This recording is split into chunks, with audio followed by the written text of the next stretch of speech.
Amalan-amalan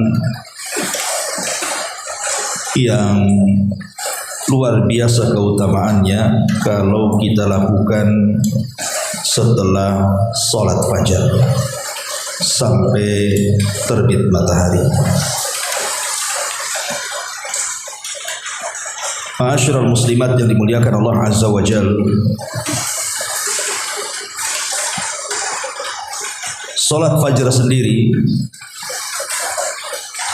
adalah sholat yang sangat istimewa dalam Islam, dan banyak sekali keutamaan kalau kita membahas tentang keutamaan sholat fajar. Salah satunya Nabi SAW mengatakan, man shallal baradaini dakhalal jannah. Siapa yang menjaga sholat al-baradaini, maksudnya sholat asar dan subuh, dakhalal jannah, maka Allah Subhanahu wa ta'ala janjikan orang ini akan dimasukkan ke dalam surga. Bahkan lebih daripada itu, keutamaan di dunia juga luar biasa. Kata Nabi SAW, man shallal fajra fahuwa fi dhimmatillah. Barang siapa yang menjaga salat fajar, maka dia akan berada dalam lindungan Allah Subhanahu wa ta'ala.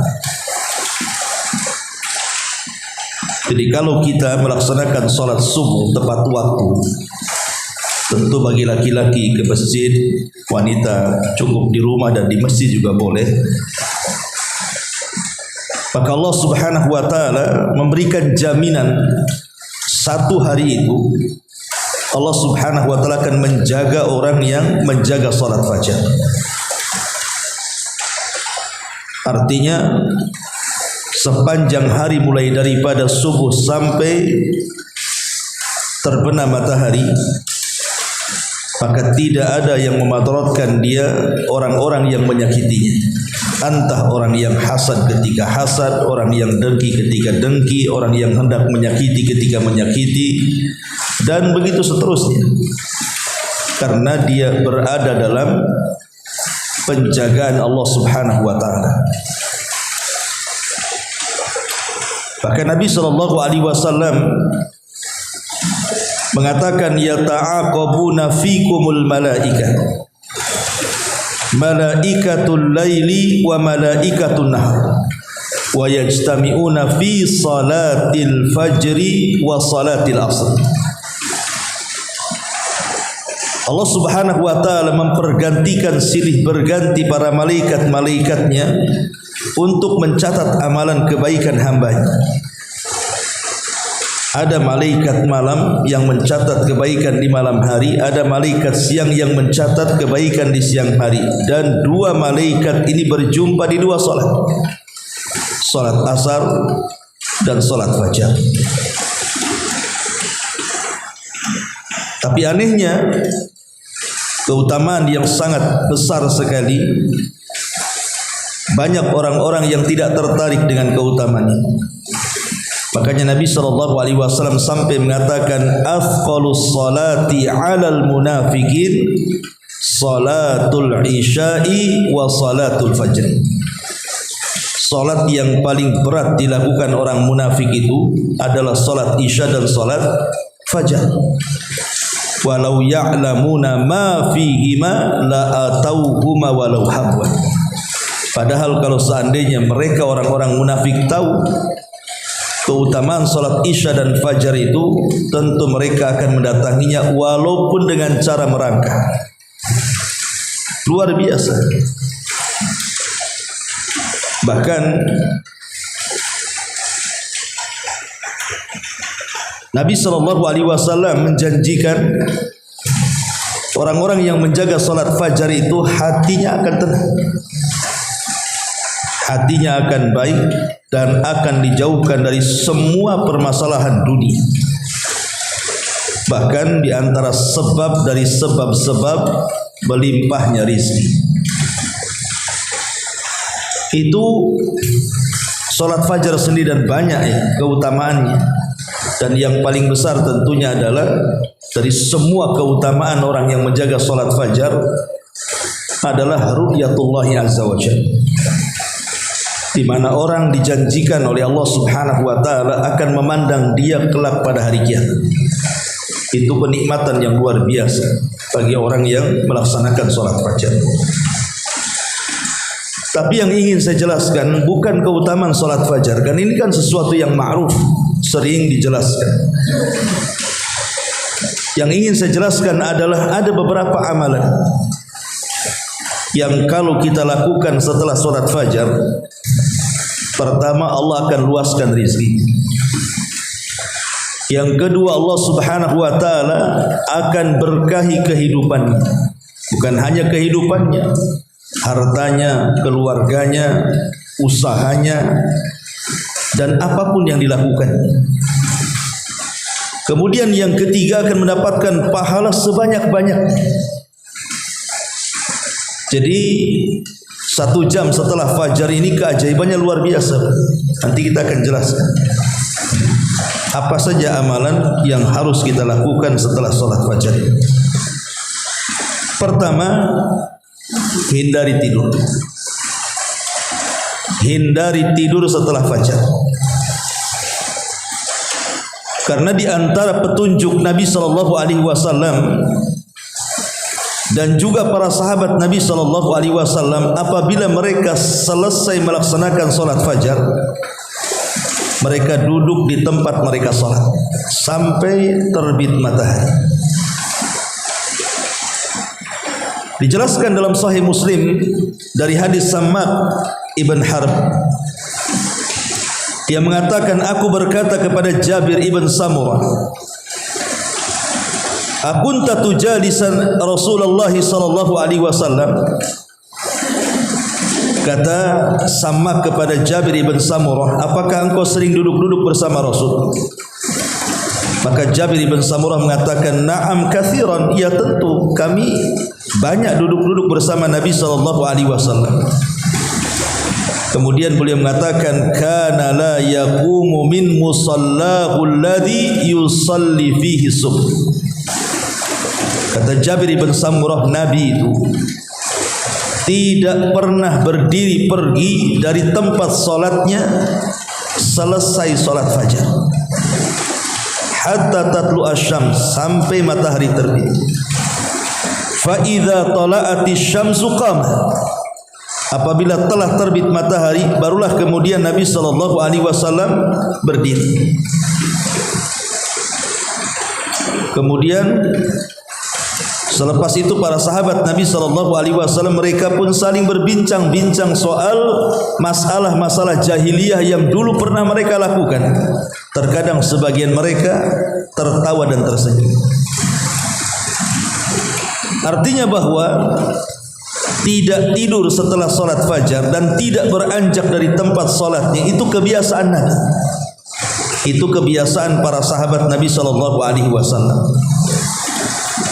Bahkan Nabi SAW secara khusus mendoakan waktu ini. Apa kata Nabi SAW? Allahumma barik li ummati fi bukuriha. Ya Allah, berkahi umatku di waktu paginya. Bayangkan sampai ada doa khusus. Rasul memberkahi di waktu pagi. Artinya di sini orang-orang yang mereka tidur setelah subuh berarti tidak terkena doa Nabi di sini. Dan orang-orang yang terbangun setelah sholat subuh kemudian tidak beranjak dari tempatnya, berarti dia terkena hadis ini. Dia akan mendapatkan banyak berkah dalam hidupnya. Makanya wajar kalau Nabi SAW sering saya jelaskan, kalau mengutus pasukan perang tidak pernah mengutus kecuali setelah fajar. Karena di situ adalah waktu berkah, waktu yang sangat berkah sekali. Adapun hukum tidur setelah fajar itu sendiri menjadi khilaf ulama. Ada yang mengatakan makruh, ada yang mengatakan ya tidak ada masalah, tapi afdolnya tidak tidur. Tetapi kata Imam Ibnul Qayyim rahimahullahu ta'ala dalam kitabnya Zadul Ma'ad, dia mengatakan naumus subhi yamna'ur rizqa li'anna dhalika waqta tutlabu fihi al-khaliqatu arzakiha wa huwa waqtu qismatil arzak. Tidur setelah subuh, kata Imam Ibnul Qayyim rahimahullahu ta'ala, itu bisa mencegah rizki. Karena di waktu itu Allah subhanahu wa ta'ala sedang membagi-bagikan rizkinya kepada hambanya. Dan senada dengan yang dikatakan Al-Hafidh Ibnu Hajar rahimahullahu ta'ala dalam kitabnya Fathul Bari, wa qad warada anna rizqa yuqassamu ba'da salati subhi wa annal a'mal turfa akhirun nahari.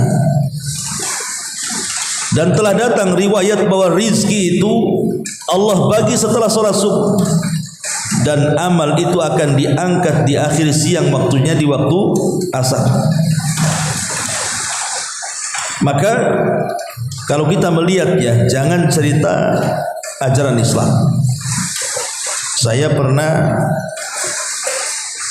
mengajar di Singapura. Saya lihat orang-orang sana ya, itu pagi-pagi buta itu sudah bangun. Kemudian mereka pun sudah pada keluar, dan jalan mereka lebih cepat daripada jalan kita. Kalau kita jalan santai-santai dulu sibuk sekali. Untuk apa coba? Untuk mengejar rezeki. Dan itu mereka bukan hanya orang Islam, orang-orang kafir. Dan Allah subhanahu wa ta'ala berikan rizki pada mereka. Kalau orang-orang kafir saja Allah berikan rizki di waktu pagi mereka, harusnya yang harus dilakukan perkara ini kita orang Islam harusnya, bukan mereka. Karena memang ini ajaran Islam masalahnya. Berpagi-pagi mengejar rizki itu ajaran Islam. Karena Nabi SAW yang bersabda dan mendoakan khusus umatnya, Allahumma barik li ummati fi bukuriha, ya Allah berkahi umatku di waktu paginya. Maka amalan yang pertama, jangan tidur setelah fajar. Apalagi ada hadis yang disebutkan oleh Imam Ibnu Hibban dalam sahihnya, Nabi SAW satu hari lewat, kemudian dilihatnya Fatimah sedang berbaring. Maka Nabi SAW mengatakan kepada Fatimah, ya Fatimah, qumi washhadi rizqa rabbik. Wahai Fatimah, jangan malas, bangun, kejar rizki Rabb. Wala takuni minal ghafilin, dan janganlah engkau termasuk hamba-hamba Allah yang lalai. Fa innallaha yuqassimu arzaqan nas ma baina tulu'il fajri ila tulu'isy syamsi. Karena Allah subhanahu wa ta'ala sedang membagi-bagi rizkinya mulai dari terbit fajar sampai tenggelam matahari. Hadis ini dikeluarkan Al-Imam Baihaqi. Lihat dalam riwayat Rasul mengatakan baqirul ghadaw ay as-sabah fi talabir rizqi fa innal al-ghudwa barakatun wa najahun.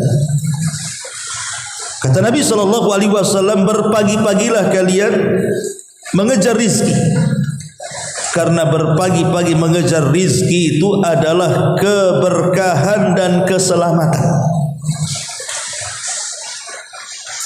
Lihat bagaimana Nabi SAW mengajarkan kepada umatnya untuk tidak malas maksudnya. Maka sebaiknya seorang muslim tidak tidur setelah fajar. Ini yang pertama. Yang kedua, banyak-banyaklah mengucapkan doa yang agung sekali. Doa ini Bu, doa yang sangat berkah. Kalau bisa Ibu hafalkan, karena pendek masalahnya. Dan doa ini mencakup semua keutamaan. Kalau Ibu baca itu, tidak tersisa keutamaan kecuali ada pada doa ini. Doa ini disebutkan di dalam Sahih, di mana Nabi SAW pernah mengajarkan doa ini kepada salah satu istrinya namanya Juwairiyah. Jadi saat Nabi SAW berangkat untuk melaksanakan solat fajar, maka Juwairiyah solat di rumah. Kemudian kebiasaan Rasul tidak pulang setelah solat fajar sampai waktu duha, sampai terbit matahari dan meninggi. Maka setelah itu Rasul SAW pulang dan menemui salah satu istrinya Juwairiyah ini. Kemudian kata Nabi SAW, ya Juwairiyah, engkau tidak beranjak dari tempat solat? Namanya ibu di rumah, ada musola khusus, ataupun tidak ada musola khusus, mungkin ada sejadah yang biasa dibentangkan kalau solat, jadi situ dah pindah-pindah gitu maksudnya. Ibu solat subuh di situ, kemudian tidak beranjak dari atas sajadah itu. Entah baca Quran, entah berzikir, entah apalah istilahnya dari ketaatan kepada Allah Subhanahu wa taala sampai waktu duha. Terbit matahari meninggi satu tombak, awal waktu duha. Jadi Nabi SAW bertanya, apa engkau tidak beranjak dari tempatmu ini? Maka kata Juwairiyah, na'am ya wahai Rasul.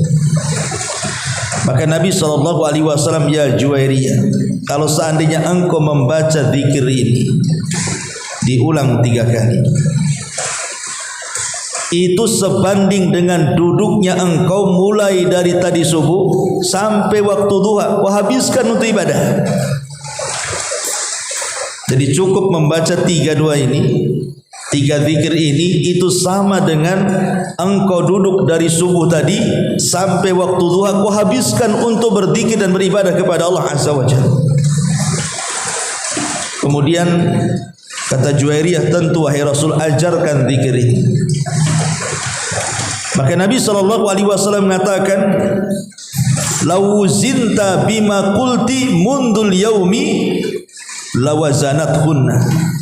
Kalau engkau membaca zikir ini, maka sebanding dengan apapun yang kau baca sejak subuh sampai duha tadi. Kau baca apa tadi? Umpamanya subhanallah 100 kali, takbir 100 kali, tahlil 100 kali, tapi cukup membaca 3 kali zikir ini sama dengan kau yang lakukan tadi. Kata Nabi SAW, kuli katakan ya Juwairiyah, subhanallah wa bihamdi adada khalqi wa ridha nafsi wa zinata arshi wa midada kalimati. Pendek. Ada 3 riwayat.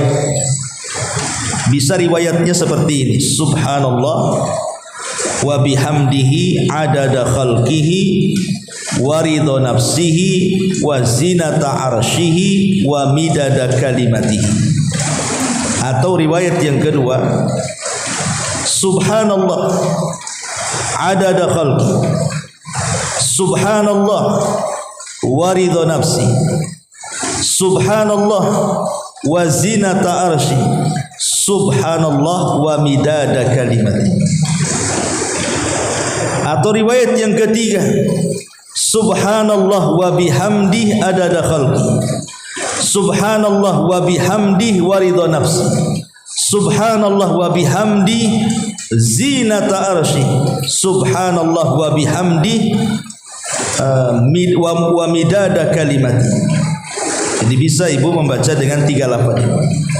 Saya ulang, bisa ibu baca subhanallah wa bihamdihi adada khalqi wa ridha nafsi wa zinata arsyi wa midada kalimati. Ini satu lafaz. Atau lafaz yang kedua, subhanallah adada khalqi, subhanallah wa ridha nafsi, subhanallah wa zinata arsy, subhanallah wa midada kalimati. Atau yang ketiga, subhanallah wa bihamdihi adada khalqi, subhanallah wa ridha wa bihamdihi wa ridha nafsi, subhanallah wa bihamdihi wa zinata arsy, subhanallah wa bihamdihi wa midada kalimati. Terserah mau ambil lafaz yang mana. Tapi lihat bagaimana isi kandungannya, isi maknanya luar biasa. Subhanallah wa bihamdihi adada khalqi, maha suci Allah, aku memujinya. Adada khalqi, sebanyak makhluk yang Allah ciptakan. Siapa yang tahu berapa jumlah makhluk Allah? Enggak ada yang tahu. Yang tampak saja kita tidak tahu jumlahnya. Satu makhluk saja kita tidak tahu jumlahnya. Semut tahu jumlahnya? Tidak ada yang tahu. Apalagi semua hewan yang ada di daratan, yang ada di lautan. Apalagi bebatuannya, kerikilnya, berapa jumlahnya, siapa yang tahu?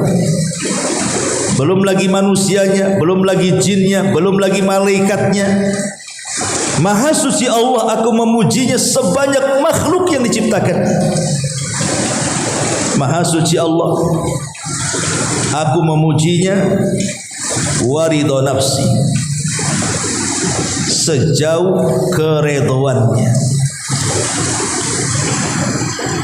Ibu datang ke sini ke pengajian, atau mungkin ibu tadi sholat subuh, yang sholat subuh, atau mungkin yang membaca Quran, yang berzikir. Apa coba tujuannya? Tujuannya satu, supaya mendapatkan redhonya Allah. Dan kalau Allah sudah redho dengan kita, Bu, itu semua akan dilapangkan hidup kita. Kalau Allah sudah redho dengan kita, kita akan dilapangkan hidup. Makanya di sini maha suci Allah, aku memujinya sejauh keredhoannya, kerelaannya. Maha suci Allah, aku memujinya seberat timbangan arasy-Nya. Siapa yang bisa menimbang arasy? Makhluk yang sangat besar, bahkan makhluk terbesar. Tidak ada makhluk yang lebih besar melebihi arsyur Rahman, arasy-Nya Allah. Karena kalau seandainya kita bandingkan seluruh langit dan bumi serta kursinya, kemudian dibandingkan dengan arasy-Nya, sama dengan melempar cincin di padang pasir. Cincin itulah kursi, dan seluruh langit dan buminya padang pasir itu arasy. Siapa yang bisa menimbang arasy? Tidak ada yang bisa. Maha suci Allah, aku memujinya seberat timbangan arasy. Seberapa berat timbangan arasy? Tidak ada yang bisa menimbang arasy kecuali Allah Subhanahu wa ta'ala. Maha suci Allah, aku memujinya sebanyak tinta tulisan kalimat-kalimat. Bahkan Al-Quran mengatakan, kalau seluruh pohon yang ada di bumi ini, Bu, ibu jadikan pena, berapa banyak tuh? Semua pohon yang ada di bumi ini ibu jadikan pena. Kemudian tintanya 7 lautan untuk menulis kalimat-kalimat Allah. Ma nafidat kalimatu, tidak akan selesai kalimat-kalimat itu ditulis. Walaupun 7 lautan menjadi tintanya, seluruh pohon menjadi penanya untuk menulis, itu lautan sudah habis, sudah tidak bertinta lagi. Kalimat-kalimat Allah tidak bisa kita tulis lagi. Masih banyak lagi kalimat-kalimat. Lihat bagaimana kandungan zikir ini, Bu, ini luar biasa. Makanya ulama sangat menganjurkan, sebenarnya bukan hanya dibaca selepas subuh saja, dibaca kapan saja. Tetapi kalau seandainya dibaca setelah subuh itu lebih baik lagi, karena memang Rasul mengajarkan zikir ini kepada Juwairiyah setelah sholat subuh, ya.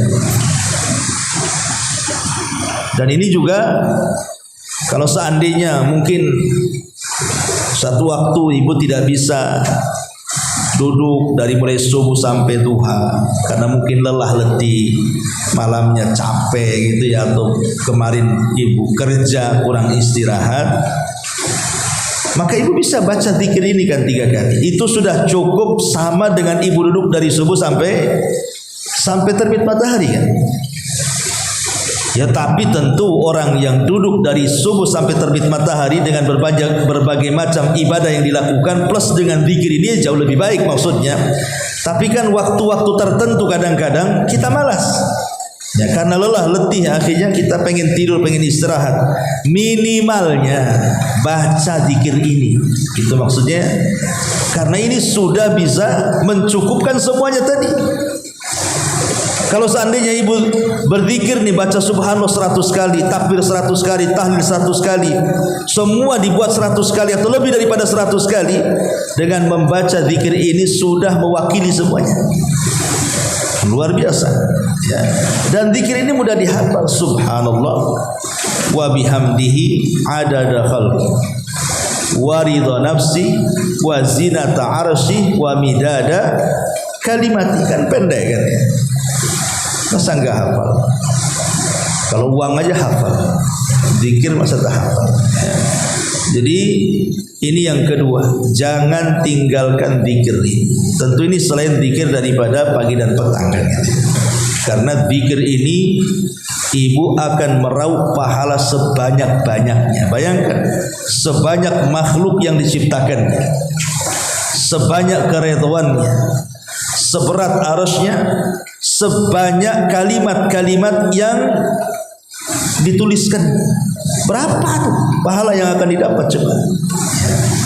Ini yang kedua, jangan pernah tinggalkan zikir. Yang ketiga, amalan di waktu selepas subuh itu adalah jangan pernah meninggalkan sholat syuruk.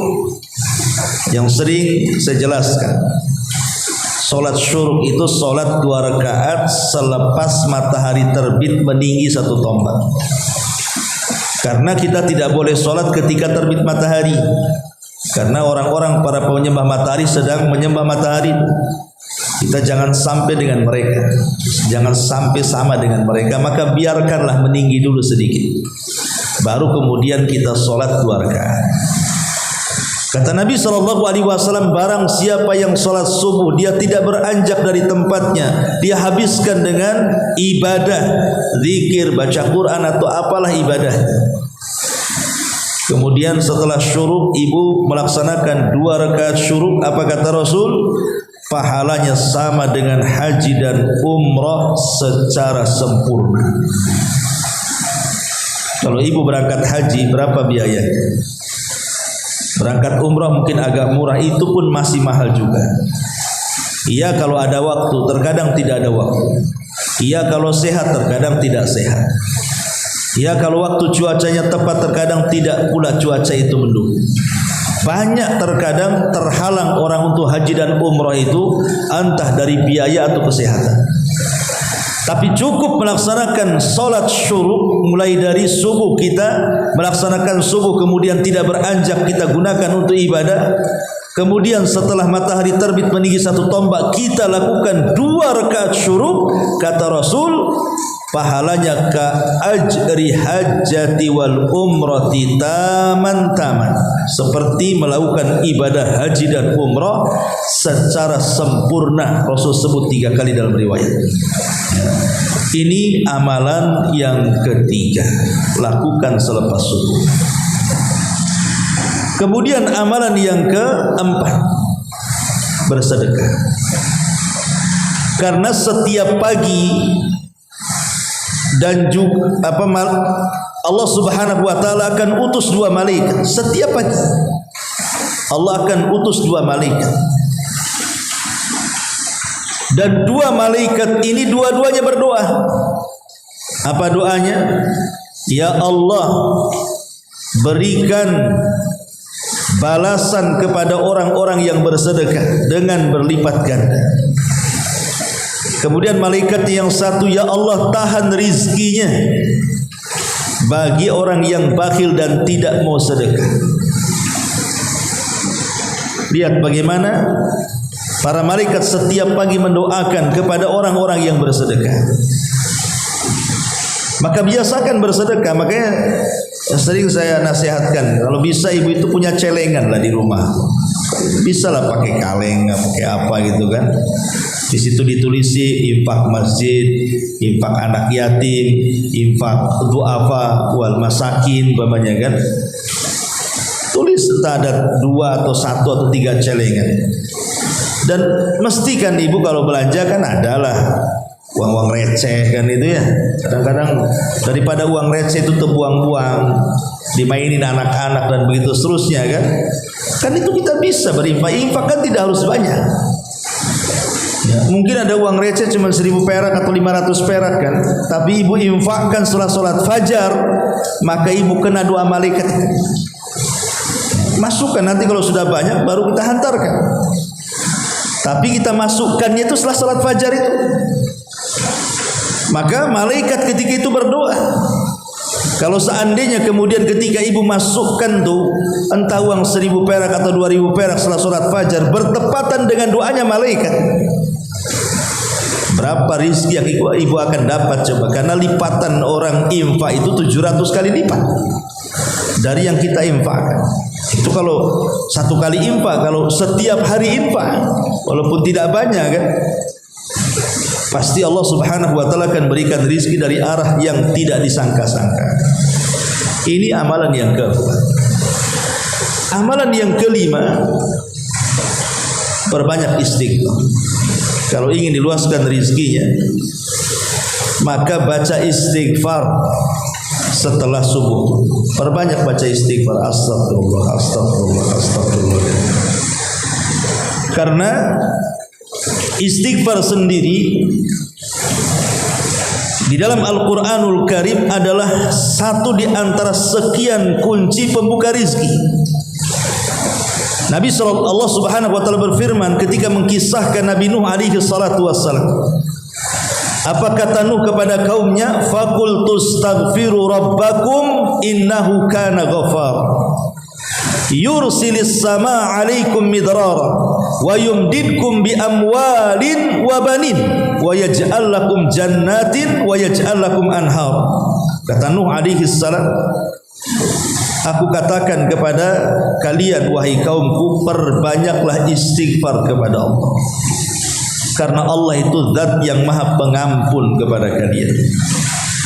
Maka siapa yang banyak-banyak istighfar, kata Nuh kepada kaumnya, yursilis sama alaikum midrar, Allah akan hujani kalian.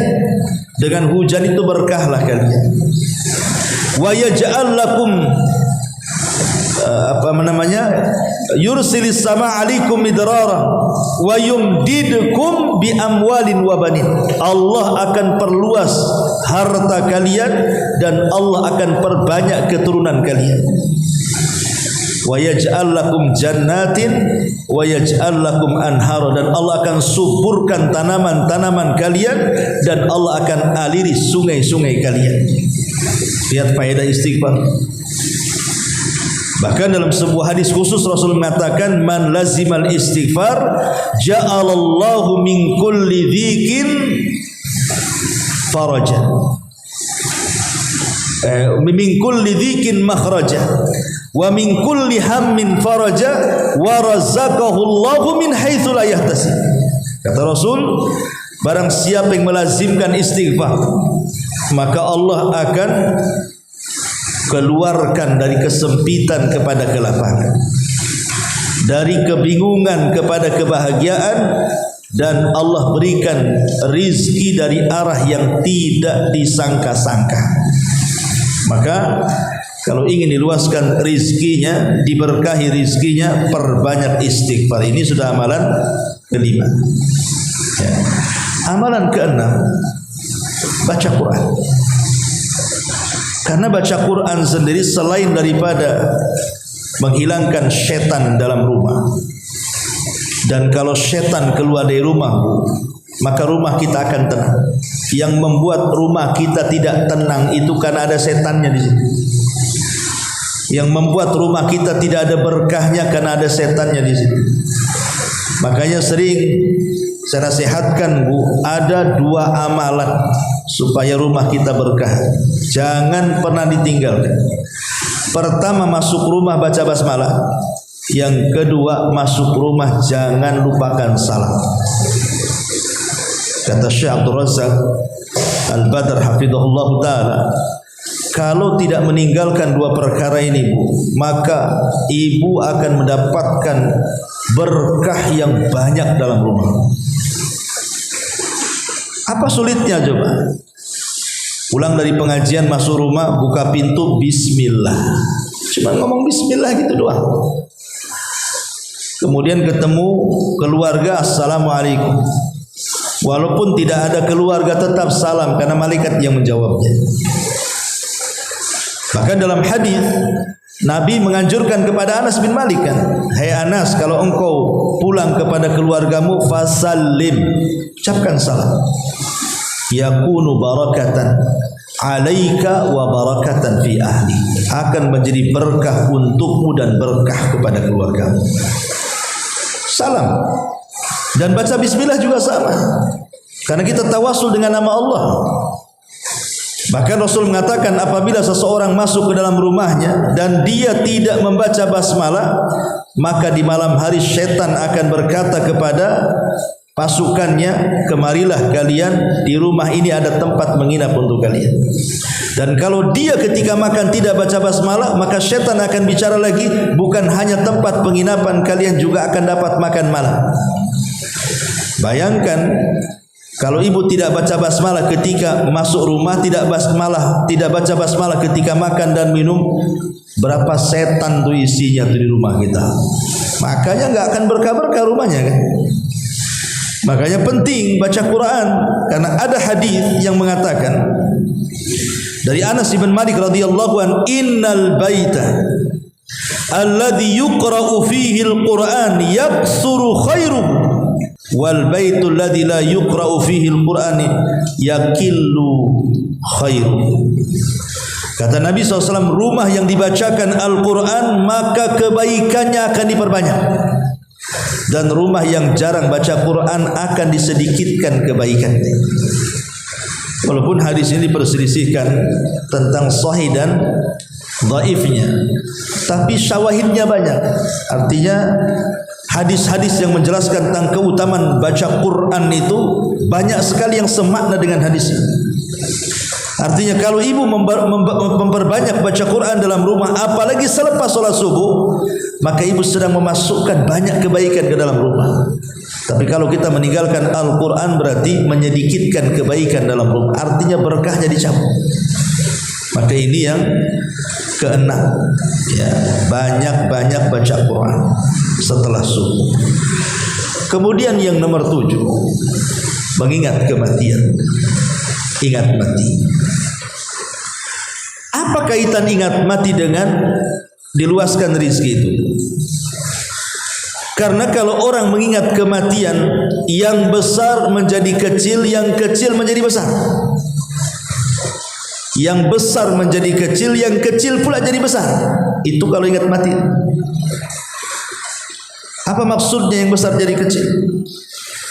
Orang kalau Allah berikan rezeki, umpamanya dia hidup di istana dengan segala kemewahan, kemudian dia ingat mati, istana itu bagi dia bukan apa-apanya. Kenapa? Kalau sudah mati ditinggalkan dia. Artinya yang besar jadi kecil kan? Percuma punya harta banyak kalau kemudian mati toh juga tidak dimasukkan ke dalam kubur. Itu namanya mengecilkan yang besar. Jadi kecil istana di mata dia kalau mengingat kematian. Kalau udah mati, wah apa pula istana nih.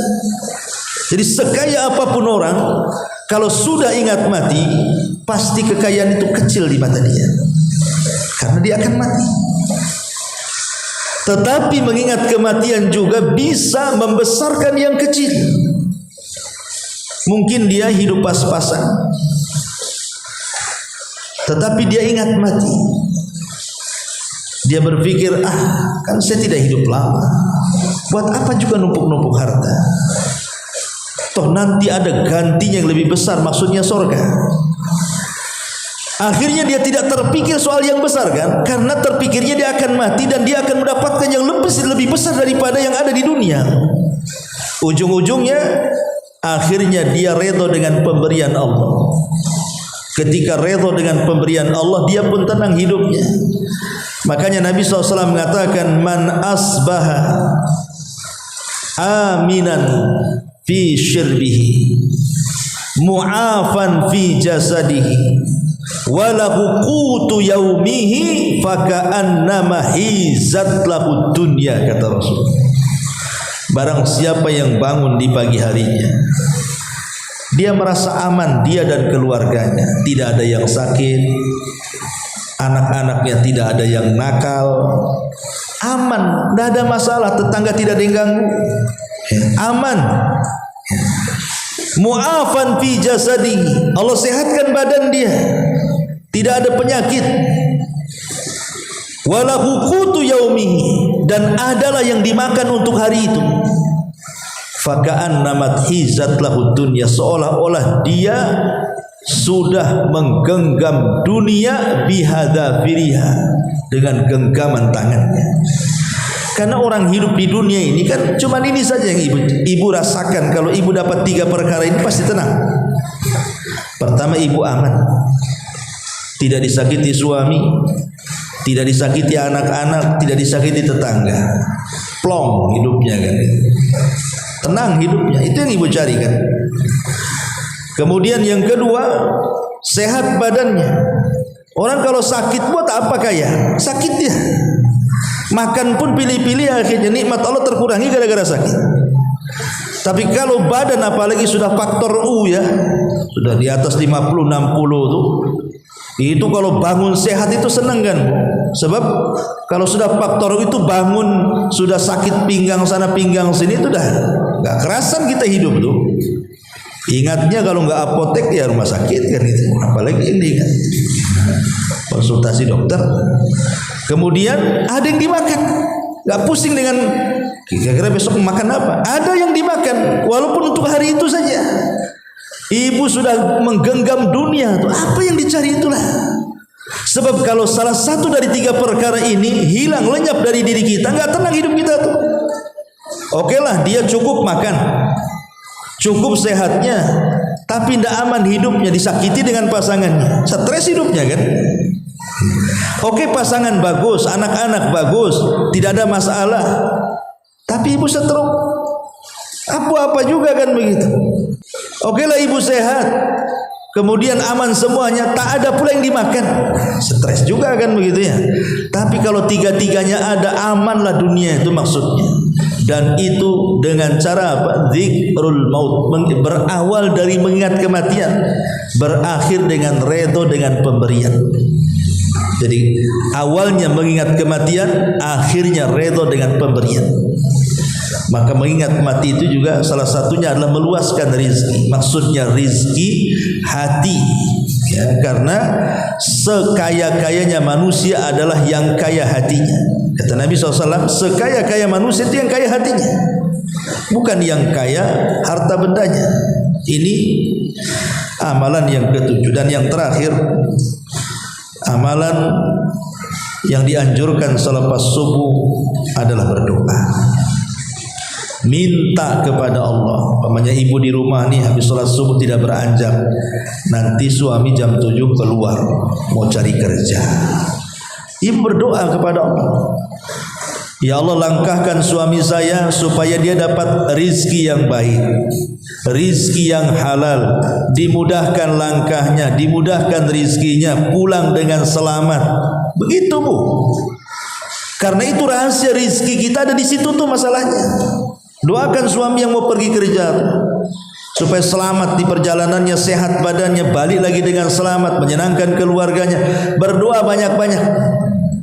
Itu waktunya, waktu berdoa, karena itu waktu berkah. Makanya di sini jangan pernah tinggalkan 8 amalan ini. Inilah di antara keajaiban 1 jam selepas subuh ya.